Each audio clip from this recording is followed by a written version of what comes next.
એટલે પેલું છે કે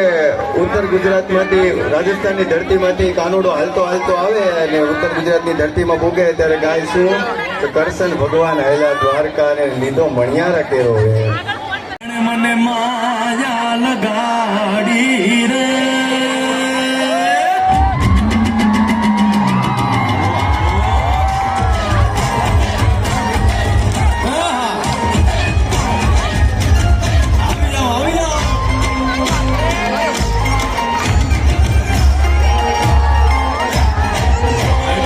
એટલે શરૂઆત ઉત્તર ગુજરાતની વાત છે અને સાચું કહું ને તો અત્યારે મને ખબર જ નથી હું બોલી રહ્યો છું અંદરથી જે આવે છે ને હું કહી રહ્યો છું કારણ કે મેં આમાં સમજાય જ નથી આમાં બધાય મહાદેવ છે આમાં કોઈ કૃષ્ણ છે આમાં કોણ